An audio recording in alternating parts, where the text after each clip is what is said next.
तो पहला क्वेश्चन ये है हमारा कि दो फोटॉन्स है, मान लो एक ये फोटॉन है और एक ये फोटॉन है, दोनों एक दूसरे की तरफ जा रहे हैं, एक दूसरे के अपोजिट। हम जानते हैं फोटॉन की स्पीड सी होती है, तो इसकी स्पीड भी सी होगी, इसकी स्पीड भी सी होगी। अब आपसे कहा है रिलेटिव स्पीड निकालने के लिए या रिलेटिव वेलोसिटी निकालने के लिए। रिलेटिव वेलोसिटी का मतलब है कि ऑब्जर्वर किसी एक फोटॉन पे है, तो मान लेते हैं ऑब्जर्वर इस फोटॉन पे है, ठीक है ना। अब अगर इस फोटोन से इसकी स्पीड देखें तो वो रिलेटिव स्पीड होगी। अच्छा, गैलीलियन के अकॉर्डिंग अगर हम सोचें, ठीक है ना, गैलीलियन ट्रांसफॉर्मेशन के अकॉर्डिंग सोचें, तो जो रिलेटिव स्पीड होनी चाहिए वो होनी चाहिए सी, क्योंकि इसकी इस डायरेक्शन में है, बीच में माइनस, और इसकी जस्ट अपोजिट डायरेक्शन में है तो माइनस सी, यानी टू सी होना चाहिए। तो गैलीलियन के अकॉर्डिंग स्पीड क्या होनी चाहिए, टू सी। लेकिन आइंस्टीन के अकॉर्डिंग सी की किसी भी ऑब्जेक्ट की स्पीड सी से ऊपर नहीं जा सकती, ठीक है ना, फोटोन की मैक्सिमम स्पीड होती है सी। तो अगर हम आइंस्टीन के अकॉर्डिंग देखेंगे तो लॉरेंट ट्रांसफॉर्मेशन लगेगा। अब लॉरेंट वेलोसिटी ट्रांसफॉर्मेशन क्या है, तो लॉरेंट वेलोसिटी ट्रांसफॉर्मेशन है we x dash equal to v x minus we upon one minus we x we by C square, ठीक है। ये फॉर्मूला होता था जहाँ पे वी एक्स क्या है, वी एक्स है वेलोसिटी अलॉन्ग एक्स डायरेक्शन। तो अगर यहाँ पे देखें तो वेलोसिटी अलॉन्ग एक्स डायरेक्शन, देखो वी होता था उस फ्रेम का वेलोसिटी जिस पे ऑब्जर्वर हो। तो ऑब्जर्वर इस फ्रेम पे है, इस फोटोन वन पे, और इस फोटोन टू पे को देख रहा है, ठीक है। तो इसकी खुद की जो वेलोसिटी होगी वो वी होगी। तो वी एक्स, और जो ये जिस वेलोसिटी से इसकी तरफ आ रहा है ये इसका वी एक्स होगा, ठीक है। तो वी एक्स हमारा है माइनस सी। अगर हम इस डायरेक्शन को प्लस एक्स एक्सिस की तरफ समझे तो वी एक्स हमारा है माइनस वी, और v हमारा जो है वो c है, क्योंकि v हमारा प्लस x डायरेक्शन में ही है। ओके, और ये दोनों वैल्यूज यहाँ रख दो। वी एक्स डैश निकालना है, यानी मूविंग फ्रेम से वेलोसिटी निकालना है, तो we x dash equal to v x जो कि है माइनस सी, माइनस वी जो कि c upon one minus we x की जगह माइनस सी इंटू वी की जगह c अपॉन सी स्क्वायर। जब इसको सॉल्व करेंगे तो ऊपर आएगा माइनस टू सी अपॉन, और माइनस माइनस प्लस, और यहाँ भी देखो सी स्क्वायर बाई सी स्क्वायर, तो नीचे टू आ जाएगा, टू से टू कट जाएगा, तो वी एक्स डैश आ जाएगा माइनस सी। यानी कि इसको ये फोटोन सी स्पीड से ही इसकी तरफ अप्रोच करता हुआ दिखेगा। माइनस साइन आया है मतलब कि इसका वेलोसिटी इस डायरेक्शन में दिखेगा, जबकि हमने पॉजिटिव एक्स एक्सिस उधर माना है, ठीक है। तो साइन कन्वेंशन से ये पता चल जाता है कि जो रिलेटिव वेलोसिटी है वो किस डायरेक्शन में है, यानी रिलेटिवली इसे लगेगा कि फोटोन इसकी तरफ आ रहा है और सी स्पीड से ही आ रहा है। यानी कि ये वैसे ही ऑब्जर्व करेगा जैसा ये रेस्ट पे होता, क्योंकि रेस्ट पे भी इसकी स्पीड इसको क्या ऑब्जर्व होती, सी होती, ठीक है। ओके, अगला क्वेश्चन देखते हैं। तो हमने थोड़ा सा क्वेश्चन को थोड़ा सा चेंज कर दिया। मान लेते हैं एक फोटोन है, फोटोन वन, हम्म। वो इस डायरेक्शन में मूव कर रहा है और फोटोन टू उस डायरेक्शन में मूव कर रहा है, ठीक है, थीटा एंगल पे। अब हमको ये देखना है कि फोटोन टू का फोटोन वन, मतलब फोटोन वन के रिस्पेक्ट में, अगर हम हमारा ऑब्जर्वर फोटोन वन पे हो, मान लेते हैं हमारा ये ऑब्जर्वर है, क्योंकि हमारा फोटोन वन पे, वो फोटोन टू को अगर ऑब्जर्व कर रहा होगा तो उसकी वेलोसिटी के कंपोनेंट्स कैसे ऑब्जर्व करेगा। वेलोसिटी के कंपोनेंट्स का मतलब है कि देखो इसकी वेलोसिटी सी इस डायरेक्शन में, तो इस डायरेक्शन में इसका एक कंपोनेंट होगा सी कॉस थीटा, सॉरी, सी कॉस थीटा, माइनस। ठीक है ना, और एक इस डायरेक्शन में होगा सी साइन थीटा। तो ये जो C cos theta and C sine theta है वो इस ऑब्जर्वर को कैसे अपेयर होंगे, है ना। तो अगर हम इसको प्लस एक्स डायरेक्शन मानते हैं और ऊपर वाले को प्लस वाई डायरेक्शन मानते हैं, ठीक है, और हमारा ऑब्जर्वर यहाँ है, यानी ये हमारा फ्रेम एच डैश हो गया। तो एच डैश की जो वेलोसिटी होती है उसको वी कहते हैं, तो वी हमारा हो गया माइनस सॉरी प्लस सी, क्योंकि हमारा मतलब जो हमारा ऑब्जर्वर है वो प्लस एक्स डायरेक्शन में जा रहा है। जबकि अगर हम वी एक्स डैश पूछें, सॉरी वी एक्स पूछें, मतलब velocity of particle in x direction, ठीक है, तो वी एक्स और एज ऑब्जर्व फ्रॉम ग्राउंड, तो वी एक्स अगर हम पूछे तो फोटोन टू के लिए होना चाहिए माइनस सी कॉस थीटा, और वी वाई अगर हम पूछें तो होना चाहिए प्लस सी साइन थीटा, ठीक है। तो ग्राउंड के रिस्पेक्ट में इस फोटोन के एक्स और वाई कंपोनेंट जो है वो माइनस सी कॉस थीटा है और सी साइन थीटा है। अब हम इस फोटोन के रिस्पेक्ट में देखेंगे कि ये कंपोनेंट क्या आएंगे। तो इस फोटोन के रिस्पेक्ट में जो कंपोनेंट आएंगे वो आएंगे वी वाई, तो पहले हम निकाल लेते हैं वी एक्स डैश। तो वी एक्स डैश का फॉर्मूला है we x minus we upon one minus we x we by C square. तो वी एक्स कितना है minus C cos theta, minus V कितना है C upon one minus we x की जगह minus C cos theta into V की जगह सी upon सी square. देखो यहाँ से एक सी, ये मिलके कट जाएगा, माइनस माइनस प्लस हो जाएगा, तो नीचे हो जाएगा 1 प्लस कॉस थीटा। और ऊपर देखो माइनस सी कॉमन ले लो तो ये भी 1 प्लस कॉस थीटा आ गया, यानी ये कट गया, यानी आ गया माइनस सी। यानी एक्चुअल में जो ग्राउंड के रिस्पेक्ट में हमको कंपोनेंट दिख रहा था सी कॉस थीटा, वो इस फ्रेम के रिस्पेक्ट में दिख रहा है माइनस सी। यानी कि स्पीड ऑफ लाइट, देखो हमने क्या पढ़ा है कि जो है स्पीड ऑफ लाइट अनचेंज रहती है, सेम रहती है ना, हर फ्रेम में। लेकिन यहाँ पे क्या हो रहा है, यहाँ पे एक फ्रेम में जो माइनस सी कॉस थीटा है और दूसरे फ्रेम में माइनस सी है। ऐसा क्यों हो रहा है? ऐसा इसलिए हो रहा है क्योंकि यहाँ कंपोनेंट चेंज हो रहा है। यहाँ पे क्या हो रहा है? कंपोनेंट चेंज हो रहा है। देखो इसकी टोटल स्पीड अभी भी सी है, अगर वी एक्स और वी का मतलब रिजल्टेंट निकालोगे तो सी आएगा। अब वी एक्स डैश क्या आया है? माइनस सी खुद आ गया है। तो अब हम देखते हैं वी वाई डैश कितना आ रहा है। तो वी वाई डैश का फॉर्मूला था v y into under root 1 minus v square by C square divided by 1 minus we x we by C square. अब ये कंपोनेंट जीरो आ जाएगा, क्यों? क्योंकि जब v की जगह हम रखेंगे c, तो सी स्क्वायर बाई सी स्क्वायर 1 हो जाएगा, 1 माइनस 1 जीरो, यानी जीरो। यानी कहने का मतलब है कि इस फ्रेम को, इस फोटोन का y कंपोनेंट जीरो दिखेगा, इसको लगेगा कि ये फोटोन ऊपर जा ही नहीं रहा है, और x कंपोनेंट इसको माइनस सी दिखेगा। इससे हमें ये क्लियर होता है कि जो कंपोनेंट्स होते हैं स्पीड ऑफ लाइट के, वो वेरी कर सकते हैं या करते हैं अलग अलग फ्रेम में अलग अलग, लेकिन रिजल्टेंट जो आता है वो वेरी नहीं करता है। अगर तुम वी एक्स डैश और वी वाई डैश का रिजल्टेंट निकालोगे तो अगेन सी आएगा। ठीक है, तो ठीक है, तो एक चीज और इससे पता चली कि जो पहली वाली प्रॉब्लम है, इससे एक चीज और पता चली कि अगर दो कंपोनेंट, अगर दो फोटोन डिफरेंट डायरेक्शन में भी मूव कर रहे हैं, मान लेते हैं वो जस्ट अपोजिट नहीं आ रहे हैं, एक दूसरे से कुछ एंगल पे भी जा रहे हैं, तो भी रिलेटिव स्पीड, जो टोटल स्पीड आएगी वो सी आएगी। ठीक है, और एक चीज ये भी है कि अगर हम x कंपोनेंट करके निकालते तो भी रिजल्ट सी आता। अगर इस रिजल्ट को हम याद रखें तो हमारा जो है थोड़ा कैलकुलेशन बच जाएगा ड्यूरिंग एग्जाम। अगर मान लेते सिर्फ x कंपोनेंट का वेलोसिटी पूछता तो भी आंसर क्या आ रहा है? माइनस सी आ रहा है। ठीक है, तो ओवरऑल इस क्वेश्चन का मेन मकसद यही था, ये बताने के लिए कि स्पीड ऑफ लाइट अलग अलग फ्रेम में सेम रहती है, ये तो मतलब लॉ है ही, लेकिन जो components of speed of light है वो सेम रहे ऐसा जरूरी नहीं है, वो चेंज हो सकते हैं। हाँ, जब रिजल्ट आप निकालेंगे उनका तो वो सेम आएगा। रिजल्ट मतलब रिजल्टेंट, तो जब आप वी एक्स डैश और वी वाई डैश का रिजल्टेंट निकालेंगे तो भी सी आएगा, और वी एक्स और वी वाई का रिजल्टेंट भी सी है। ठीक है, अगला क्वेश्चन देखते हैं। तो नेक्स्ट क्वेश्चन है, इसमें कह रहा है आपको वो वेलोसिटी बतानी है, v फाइंड आउट करना है, जिसमें रिलेटिविस्टिक मोमेंटम यानी p रिलेटिविस्टिक जो है वो p न्यूटोनियन के डबल हो जाए। अब न्यूटोनियन यानी गैलीलियन ट्रांसफॉर्मेशन, इसमें हम ये मान के चलते हैं कि मास चेंज नहीं होगा। ठीक है, तो न्यूटोनियन मोमेंटम क्या होगा? मास इंटू वेलोसिटी, और मास वही रहेगा जो रेस्ट मास है, यानी मास तो चेंज होता नहीं है गैलीलियन में। तो यहाँ पे होना चाहिए 2, और न्यूटोनियन मोमेंटम मतलब am not into velocity v। जबकि रिलेटिविस्टिक मोमेंटम का क्या मतलब है? फॉर्मूला वही है, मास इंटू वेलोसिटी, लेकिन मास विद वेलोसिटी चेंज होगा। तो यहाँ पे फॉर्मूला होना चाहिए मास जो कि चेंज हो रहा है, तो चेंजिंग मास के लिए फॉर्मूला होता है m not upon under root 1 minus v square by C square. ये हो गया चेंज, ये हो गया relativistic mass at velocity v into velocity v. अब हमको ये वी वेलोसिटी सॉल्व करके फाइंड आउट करना है। तो ये एम नॉट वी कट जाएगा, और ये हो जाएगा under root 1 minus v square by C square is equal to 1/2, दोनों तरफ स्क्वायर कर दो, 1 minus v square by C square equal to 1/4। ठीक है, तो v square by C square की वैल्यू हो जाएगी 1 माइनस 1/4, क्योंकि सॉल्व करके आएगी वी बाई सी की वैल्यू अंडर रूट 3/4, यानी we equal to root 3/2c। ठीक है, ये हमारा आंसर। अगला क्वेश्चन देखते हैं। तो अगला क्वेश्चन है, एक रॉकेट है वो अर्थ को लीव करता है और उसकी खुद की स्पीड सी है, यानी रॉकेट की स्पीड सी है। ठीक है, 3c/5। ठीक है, यानी हम ये कह सकते हैं कि जो मूविंग फ्रेम है हमारा उसकी स्पीड ये।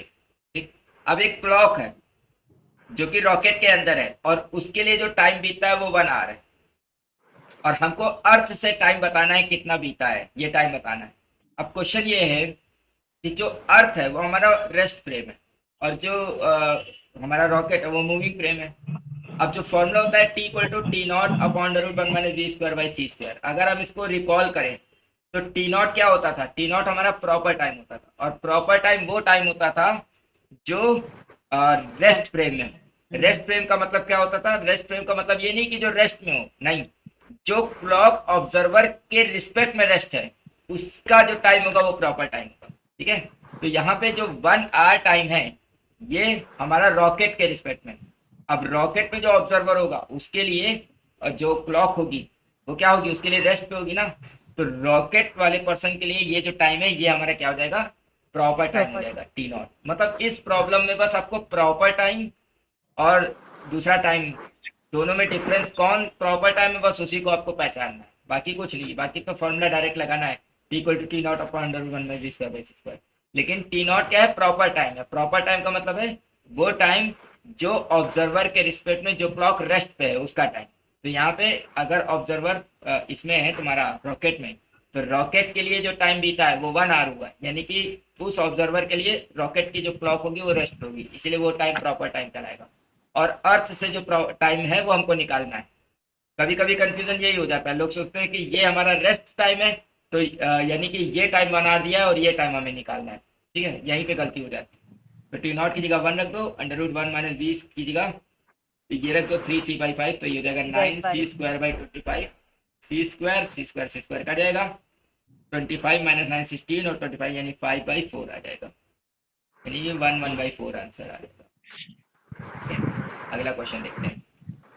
क्वेश्चन कह रहा है कि जो काइनेटिक एनर्जी है, ठीक है, वो बराबर है n times rest mass energy के, n टाइम्स रेस्ट एनर्जी के। देखो काइनेटिक एनर्जी जो होती है, तो देखो रिलेटिविटी में काइनेटिक एनर्जी फॉर्मूला होता है total energy minus rest energy, वही हमारी काइनेटिक एनर्जी। तो टोटल एनर्जी होगी mc² और रेस्ट एनर्जी होगी m0c², इक्वल टू यहाँ पे है n टाइम्स रेस्ट एनर्जी कितनी होगी, m0c²। अब हमको रिलेटिविस्टिक मास निकालना है ना, यानी m निकालना है, तो mc² इक्वल टू हो जाएगा n+1 कॉमन m0c², क्योंकि ये जब यहाँ ऐड करेगा तो m0c² कॉमन हो जाएगा, तो m की वैल्यू हो जाएगी n+1 m0 ठीक है, ये आंसर है। अगला क्वेश्चन देखते हैं। एम इस क्वेश्चन में हमसे पूछा गया है कि एक मास है जिसका मास m0 है, रेस्ट मास m0 है, उसको रेस्ट से एक्सेलरेट करना है 0.6 स्पीड तक, तो कितनी एनर्जी लगेगी? सीधे सीधे अगर तुमको ये न्यूटोनियन में क्वेश्चन होता और एक बॉडी को एक्सेट करना होता है ना, पहले उसकी वेलोसिटी 0 थी, फिर बाद में वेलोसिटी कुछ हो रही है, तो क्या निकालते? सीधे काइनेटिक एनर्जी में चेंज निकालते। जितना काइनेटिक एनर्जी में चेंज आएगा उतना ही तो एनर्जी रिक्वायर्ड होगी। एनर्जी रिक्वायर्ड क्या होगी? Change in kinetic energy. अब चेंज इन काइनेटिक एनर्जी क्या है? इनिशियल, फाइनल माइनस इनिशियल, तो final kinetic energy minus initial kinetic energy. अच्छा, इनिशियली तो बॉडी रेस्ट पे थी तो इनिशियली काइनेटिक एनर्जी 0 थी, लेकिन जो फाइनल काइनेटिक एनर्जी होगी वो एक्चुअल में रिलेटिविस्टिक होगी। कैसी होगी? रिलेटिविस्टिक। क्यों? क्योंकि स्पीड रिलेटिविस्टिक है यहाँ पे। देखो ध्यान से समझो, अगर ये हम न्यूटोनियन के अकॉर्डिंग कर रहे होते तो यहाँ पे हम फाइनल काइनेटिक एनर्जी के क्या लिख देते? हाफ m v की जगह 0.6c² डायरेक्ट। लेकिन हम यहाँ पे ऐसा नहीं करेंगे, क्यों? क्योंकि ये काइनेटिक एनर्जी कौन सी है? रिलेटिविस्टिक। तो रिलेटिविस्टिक काइनेटिक एनर्जी क्या होती है? Total energy minus rest mass energy.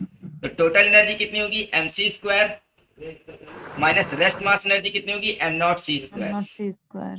अब mc² को भी हम मतलब एक्सपैंड कर लेते हैं। m क्या है? रिलेटिविस्टिक मास है, उसका फॉर्मूला होता है m0/√1 - v²/c², और c² ऊपर है माइनस m0c²।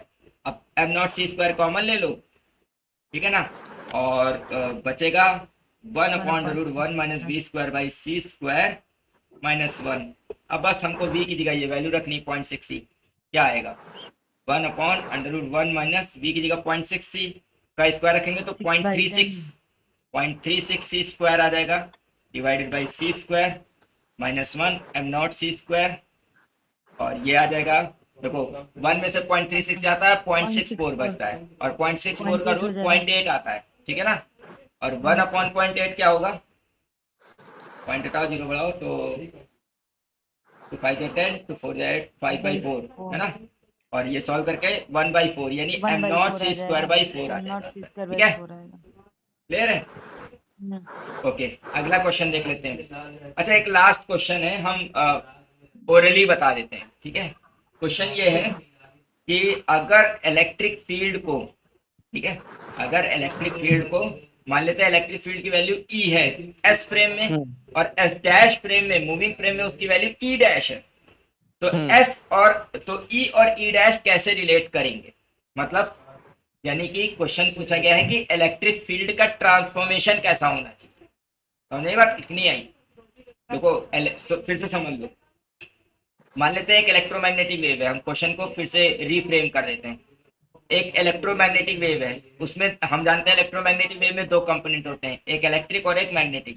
तो जो यस। इलेक्ट्रिक कंपोनेंट है वो मान लेते हैं हम्म। रेस्ट फ्रेम में उसकी वैल्यू ई है, और हम्म। मूविंग फ्रेम में ई डैश है। तो ये ई और हम्म। ई डैश कैसे रिलेट करेंगे, मतलब कि इनके लिए ट्रांसफॉर्मेशन क्या होना चाहिए, ठीक है ना?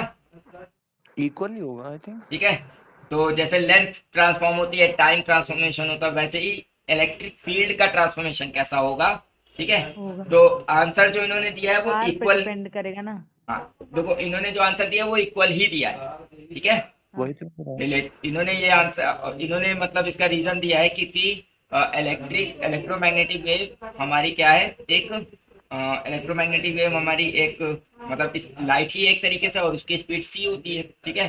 तो उसमें कोई ट्रांसफॉर्मेशन काम, मतलब उसमें कोई ट्रांसफॉर्मेशन नहीं आएगा, उसमें चेंज नहीं आएगा, इनवेरिएंट रहेगा इलेक्ट्रिक फील्ड, ठीक है ना? तो यहाँ पे हम्म। दिया है कि इलेक्ट्रिक फील्ड इनवेरिएंट रहेगा।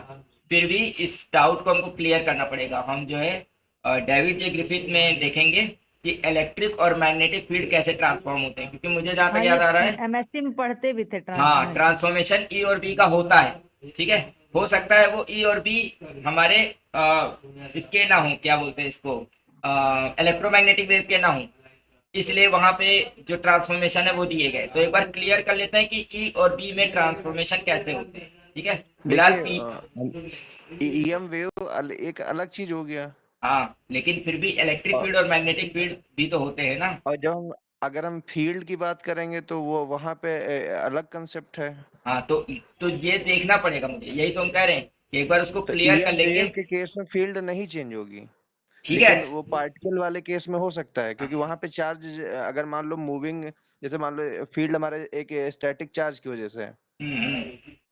तो अगर वो फ्रेम के साथ अगर मूव करना शुरू किया, हम्म।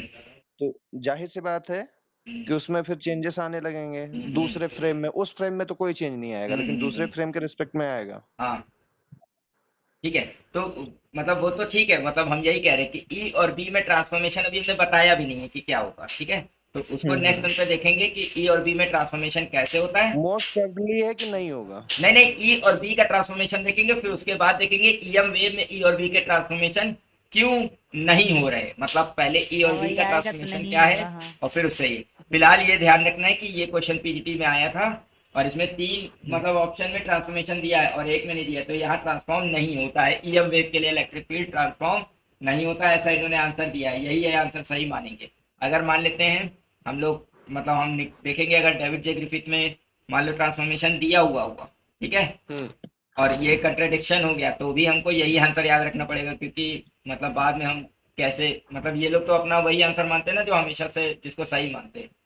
तो हाँ। इन्होंने सही ये माना है कि इलेक्ट्रिक फील्ड में कोई वेरिएशन नहीं होगा, ठीक है? हम्म। फिलहाल बाकी हम देखते हैं नेक्स्ट टर्न पे कि क्या वेरिएशन होता है या नहीं होता है। तो आज यहीं तक रखते हैं, जो पीजीटी वाले क्वेश्चन थे वो हो गए हमारे, ठीक है? अब नेक्स्ट ठीक टर्न है। पे देखेंगे कुछ और अच्छे क्वेश्चन मोमेंटम कंजर्वेशन के करेंगे, ठीक है? कोलिजन के क्वेश्चन हमने लास्ट टाइम पे कहा था लास्ट क्लास में कि कोलिजन के कुछ क्वेश्चन करने हैं, तो अब हम नेक्स्ट टाइम पे उन कोलिजन के क्वेश्चन को करेंगे और देखेंगे ई और बी का ट्रांसफॉर्मेशन कैसे काम करता है। Okay sir. आज ठीक के है। लिए यही एंड करते हैं।